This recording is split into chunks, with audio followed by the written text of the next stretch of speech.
ফিরার ব্যাপারে আমাদের সতর্কতা অবলম্বন করে চলতে হবে, যেন রমজানের অর্জনটা আমাদের ঠিক থাকে।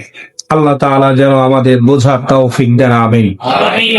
আমরা যে আয়াতে কারিমা গুলো তেলাওয়াত করেছি সূরা আর রহমানের কয়েকটি আয়াত, আল্লাহ রাব্বুল আলামিন বলছেন আর রহমান পরম দয়ালু আল্লাহ, আল্লাহর চাইতে দয়াশীল দয়াবান আর কেউ নাই। কেন নাই? আল্লাহ দয়া করেন তার পক্ষে যারা, তাদের উপরেও। আল্লাহ দয়া করেন তার বিপক্ষে যারা, তাদের উপরেও সমানভাবে আল্লাহর দয়া বিরাজমান।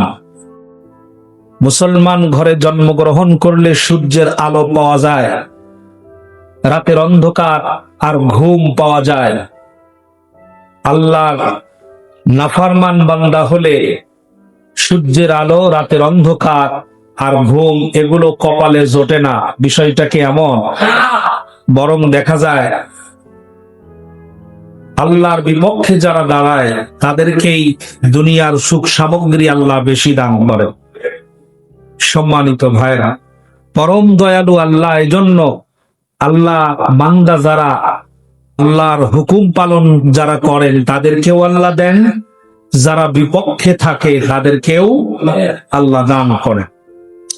আল্লামাল কোরআন, আল্লাহ পাক এই কোরআনকে শিক্ষা দিয়েছেন আমাদের। সুবহানাল্লাহ। খলাকাল ইনসান, তিনি মানুষকে সৃষ্টি করেছেন। আল্লামাহুল বায়ান, এবং তিনি আমাদেরকে কথা শিখিয়েছেন। সুবহানাল্লাহ। আমরা যেন কথা বলতে পারি, ভাব প্রকাশ করতে পারি, এই শিক্ষাটা কে দিয়েছেন? আল্লাহ দান করেছেন। ইন্না আলাইনা আলাল হুদা, এবং আল্লাহ রাব্বুল আলামিন অন্য আয়াতে বলছেন, আমি তোমাদেরকে কথা শিখিয়েছি, সৃষ্টি করেছি এবং পথের দিশারি দিয়েছি, পথ দেখিয়ে দিয়েছি। সুবহানাল্লাহ। আশ-শামসু ওয়াল কামারু বিহুসমান, চন্দ্র এবং সূর্য একটি হিসেবের অনুসরণ করে চলছে মানুষের কল্যাণার্থে। ওয়ান নাজমু ওয়াশ-শাজারু ইয়াসজুদান, এবং তারকারাজি গাছপালা সব সিজদায় অবনত হয় আল্লাহ। সুবহানাল্লাহ। ওয়াস-সামাআ রাফা'আহা ওয়া ওয়াদা'আল মিজান, লক্ষ্য করুন, আসমানকে তিনি সুউচ্চ করেছেন।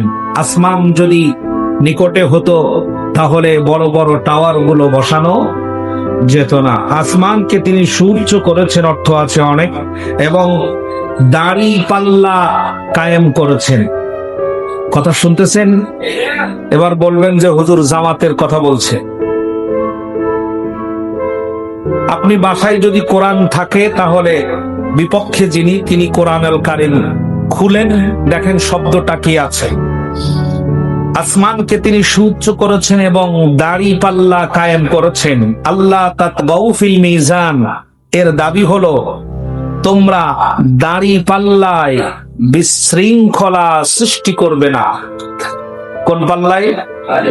দাড়ি পাল্লায় বিশৃঙ্খলা সৃষ্টি করবে না।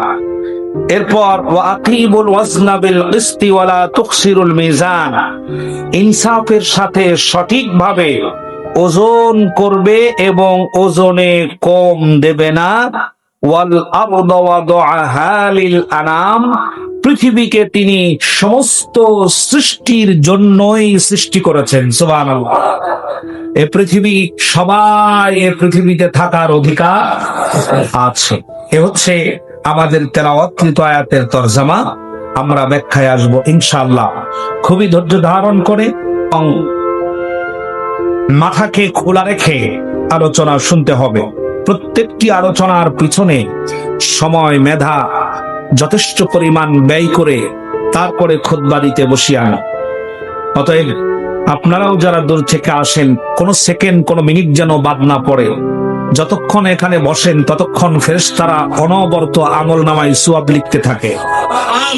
ততক্ষণ সওয়াব লিখা হয় যতক্ষণ আপনি স্থানচ্যুত না হন। এমনকি রাসূল সাল্লাল্লাহু আলাইহি ওয়াসাল্লাম আরো আশার বাণী শোনালেন, বাড়ি থেকে, বাসা থেকে বের হয়ে মসজিদ পর্যন্ত যাওয়া এবং বাসা পর্যন্ত ফিরে আসা, প্রত্যেকটি কদমে কদমে আল্লাহ পাক প্রতিদান দান করেন। সুতরাং আপনার প্রত্যেকটি সেকেন্ড ইবাদত, প্রত্যেকটি মুহূর্ত ইবাদত। অতএব এ বিষয়টাকে লক্ষ্য রাখতে হবে। সম্মানিত ভাইরা, আমাদের সময় যেন এই সময় এখানে বসে এই মূল্যবান সময় যেন নষ্ট না হয়, এজন্য একটা মিনিটও আমরা যেন এদিক ওদিক না যাই, সে ব্যাপারে খেয়াল রাখতে হবে। আল্লাহ পাক আমাদের যেন আমাদের প্রাপ্যটা বুঝিয়ে দেন, বলছি আমিন। সম্মানিত ভাইরা, যথারীতি কিছু কথা সামনে রেখেই আলোচনা করব ইনশাআল্লাহ। লক্ষ্য করুন, লক্ষ্য করা যাচ্ছে বর্তমান চারিদিকে নির্যাতন, ধর্ষণ, হত্যা সবকিছু যেন অস্বাভাবিকভাবে বেড়ে গেছে। মানুষের নিরাপত্তা প্রশ্নবিদ্ধ, বিবেক যেন স্তব্ধ হয়ে পড়েছে। রাজনৈতিক অস্থিরতা বিষের মতো চতুর্দিকে ছড়িয়ে পড়েছে। একদল আর এক দলের বিরুদ্ধে বিষোদ্গার, অন্ধ পক্ষপাতিত্ব আর আধিপত্য বিস্তারের নির্মম প্রতিযোগিতায় মানবিকতা আজ ক্ষমতার করাল গ্রাসে হারিয়ে যাচ্ছে। ক্ষমতাকে চিরস্থায়ী ভেবে যারা নিজেদেরকে উঁচু আসনে বসিয়েছেন, তাদের কাছে সাধারণ মানুষের জীবন যেন একেবারে তুচ্ছ, তাচ্ছিল্যের বিষয় হয়ে পড়েছে। দেশের স্বাভাবিক চলার নিয়ম ভেঙে পড়েছে ধীরে ধীরে।